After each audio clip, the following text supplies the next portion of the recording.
Hello friends, welcome to சமையல் வாசம். இன்றைக்கி நம்ம சேனலில் ரெசிபீஸ் எதுவும் பார்க்க போகிறதில்ல.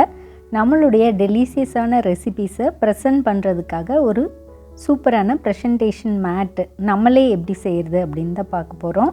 நான் சிம்பிளாக செஞ்சு பார்த்த ஒரு மேட்டு உங்களுக்கும் ஷேர் பண்ணால் உங்களுக்கும் யூஸ்ஃபுல்லாக இருக்குமே அப்படிங்கிறதுக்காக ஷேர் பண்ணியிருக்கேன். உங்களுக்கு இந்த ஐடியாஸ் பிடிச்சிருந்தது அப்படின்னா லைக் பண்ணி கமெண்ட் பண்ணிங்கன்னா எனக்கு இன்னும் யூஸ்ஃபுல்லாக இருக்கும். இன்னும் நிறைய டைப்ஸில் மேட் ரெடி பண்ணி உங்களுக்கு ஷேர் பண்ணலாம் அப்படிங்கிறதுக்கு எனக்கு ஹெல்ப்ஃபுல்லாக இருக்கும். ஸோ லைக் பண்ணிவிட்டு கமெண்ட் பண்ணுங்கள். வாங்க இப்போ எப்படி செய்கிறதுன்னு பார்த்துடலாம்.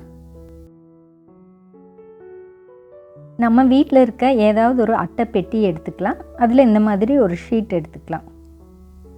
எல்லார் வீட்லேயுமே இருக்கும். ஸோ இந்த ஷீட் எடுத்துகிட்டு 20 சென்டிமீட்டர்ஸ் மார்க் பண்ணிக்கலாம். உங்களுக்கு என்ன சைஸ் வேணுமோ அது நீங்கள் செலக்ட் பண்ணிக்கோங்க. அதே அளவு ஸ்கொயர் ஷேப்பாக ஃபஸ்ட்டு பண்ண போகிறோம். ஸோ 20x20 கட் பண்ணி எடுத்துக்கலாம்.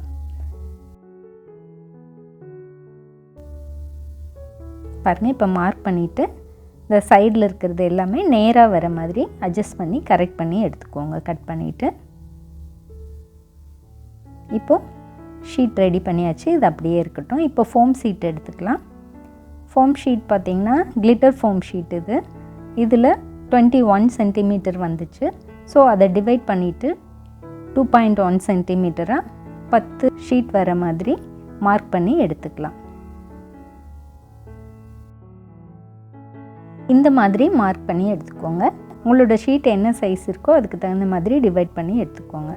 எடுத்துகிட்டு இப்போ ஸ்ட்ரைட்டாக லைன் போட்டுக்கோங்க. அப்போ தான் இது லேஸாக இருக்கனால கிளிட்டர் ஃபோம் ஷீட்டு கரெக்டாக கட் பண்ணுறதுக்கு ஈஸியாக இருக்கும். ஸோ லைன் போட்டுட்டு அடியில் ஒரு அட்டை வச்சுட்டு அதுக்கப்புறமே நீங்கள் ஒரு கத்தி வச்சு ஸ்டீல் ஸ்கேல் வச்சு இழுத்திங்கன்னா அழகாக ஒரே ஷேப்பில் கட் ஆகிடும். இப்போ பாருங்கள், எல்லாம் கட் பண்ணியாச்சு. அதே போல் இந்த கலர் எல்லோ கலரும் கட் பண்ணி எடுத்துக்கலாம். மார்க் பண்ணிடலாம். ஃபஸ்ட்டு அது பண்ண மாதிரியே தான் அதே போல் மார்க் பண்ணிவிட்டு லைன் போட்டுக்கிட்டிங்கன்னா பெஸ்ட்டாக இருக்கும் ஸ்ட்ரைட்டாக எடுக்கிறதுக்கு. அதே மாதிரி கட் பண்ணிவிடுங்க. இப்போ பாருங்கள், அதையும் கட் பண்ணியாச்சு. இப்போது அந்த கிளிட்டர்ஸ் கீழே பார்த்து இருக்க மாதிரி இந்த மாதிரி அடுக்கிடுங்க. லைனாக அடுக்கிட்டு நம்ம கட் பண்ணி வச்சுருந்த அந்த அட்டையை அது மேலே வச்சிடலாம். வச்சுட்டு க்ளூகன் அல்லது ஃபெவிக்கல் எது வேணாலும் யூஸ் பண்ணலாம். க்ளூகன் போடுறப்போ உடனே காஞ்சிடும், அதுக்காக தான் யூஸ் பண்ணுறோம். ஃபெவிக்கல் போட்டால் ஒரு 10 நிமிஷம் காய வச்சுட்டு இது பண்ணிக்கலாம். எல்லா லைன்ஸையும் ஒரு சைடு மட்டும் இந்த மாதிரி ஒட்டியாச்சு. நீங்கள் ஃபெவிக்கல் வேணுனாலும் யூஸ் பண்ணலாம், என்ன கம் வேணாலும் யூஸ் பண்ணலாம். பாருங்கள், இப்போ காஞ்சிடுச்சு. இந்த பக்கம் திருப்பிடலாம். ஒட்டுன அதை எல்லாத்தையும் இந்த பக்கம் எடுத்து விட்டுட்டு இப்போது ப்ரௌன் கலர் பார்த்திங்கன்னா மேலே கிளிட்டர்ஸ் இருக்க மாதிரி பார்த்து வச்சுக்கலாம். நான் அடுக்கியிருக்கேன் இல்லையா, இது போலவே அடுக்கிடுங்க எல்லா ஷீட்ஸையும். அந்த அட்டைக்கு எவ்வளோ பிடிக்குதோ அந்த அளவு நீங்கள் வச்சுக்கோங்க. வச்சுட்டு அதுக்கு மேலே கிராஸாக இந்த கோல்டன் கலரையும் போட்டு விட்டுடலாம். போட்டுட்டு இப்போ அப்படியே திருப்பிட்டு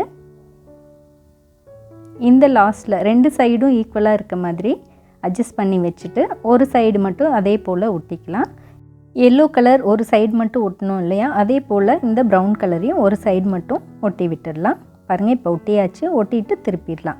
திரும்பவும் இந்த எல்லோ கலர் ஷீட்ஸை எடுத்து விட்டுட்டு இப்போ இந்த மாதிரி நான் போட்டிருக்கேன். ஃபஸ்ட்டு மெரூன் கலர் ஷீட்டு மேலே போட்டோம்னா ஒன்று மேலே இன்னொன்று கோல்டன் மேலே வர மாதிரி இந்த மாதிரி மாற்றி மாற்றி போடணும். பாருங்கள், நான் உங்களுக்கு எப்படின்னு போட்டு காட்டுறேன்.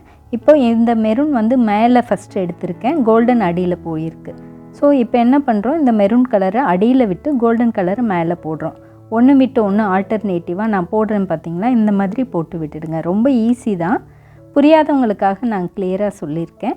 அடுத்தது மெரூன் மேலே வரணும், கோல்டன் கீழே போகணும். அந்த மாதிரி மாற்றி மாற்றி போடுங்க. ஒன்று இப்படின்னா ஒன்று அப்படி மாற்றி மாற்றி போடுறப்ப நமக்கு இந்த செக்குடு கரெக்டாக வரும். ரொம்ப அழகாக இருக்கும் பார்க்கவும். எந்த கலர்ஸ் வேணாலும் நீங்கள் யூஸ் பண்ணிக்கலாம். ஃபோம் ஷீட்டில் ஃபஸ்ட்டு யூஸ் பண்ணி பார்க்கலாங்கிறதுக்காக நான் இதில் பண்ணினேன். ஆனால் ரொம்ப அழகாக இருந்துச்சு. ஸோ உங்கள் கூட ஷேர் பண்ணியிருக்கேன். பாருங்கள், இந்த மாதிரி ரொம்ப ஈஸி தான், குயிக்காக செஞ்சிடலாம். இப்போது இது எல்லாமே ஸ்ட்ரைட்டாக எடுத்து விட்டாச்சு. இப்போ பாருங்கள், ஒரு ஷீட் எக்ஸ்ட்ரா இருக்குது. ஸோ அதை வெளியில் எடுத்து விட்டுடலாம்.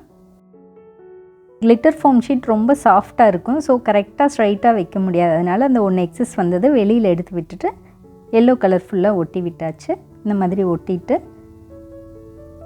அந்த சைடு மெரூன் கலரையும் நம்ம ஒட்டிடலாம். எல்லாமே நல்லா கம் வச்சு ஸ்ட்ராங்காக ஒட்டிடுங்க. அப்போ தான் பிரிஞ்சு வராமல் இருக்கும். பாருங்கள், இப்போ எல்லாமே ஒட்டியாச்சு.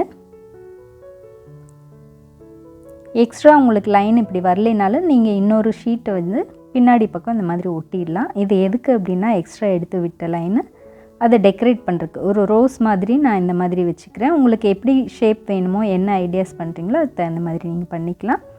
சுற்றி விட்டு அப்படியே கம் போட்டு ஒட்டிட்டோம் அப்படின்னா அது ஒரு அழகாக சைடில் கார்னரில் ரோஸ் போல் இருக்கும் அப்படிங்கிறதுக்காக நான் இதை ஒட்டியிருக்கேன். நீங்கள் எக்ஸ்ட்ரா ஷீட் வரலைனாலும் தனியாக வந்து அட்டாச் பண்ணி நம்ம கொண்டு வந்து இந்த மாதிரி ஒட்டிக்கலாம். பாருங்கள் எவ்வளோ அழகாக இருக்குன்னு ரோஸ் போலவே. இப்போ நம்மளுடைய டெலிசியஸான ரெசிபீஸை இதில் ப்ரெசன்டேஷன் பண்ணுறப்ப நம்ம வீடியோவுக்கு ரொம்ப அழகாக இருக்கும் பார்க்குறதுக்கு. இதை டைனிங் மேட்ஸாகவும் யூஸ் பண்ணலாம். இது கிளிட்டர் ஃபோம் ஷீட்டுங்கிறனால ரொம்ப ஹாட்டாக இருக்க வெசல்ஸ் வைக்கக்கூடாது. ப்ரெசன்டேஷனுக்கு நம்ம ஜஸ்ட் வச்சுக்கலாம். ஸோ கண்டிப்பாக ட்ரை பண்ணி பாருங்கள். உங்களுக்கு பிடிச்சிருக்குன்னு நினைக்கிறேன். உங்களோட லைக்ஸும் கமெண்ட்ஸையும் வச்சு தான் நான் மேலும் இது மாதிரி வீடியோஸ் க்ரியேட் பண்ணலாமா அப்படிங்கிறது நான் முடிவு பண்ணணும். ஸோ கண்டிப்பாக உங்களுடைய கருத்துக்களை பதிவு பண்ணுங்கள். தேங்க்யூ.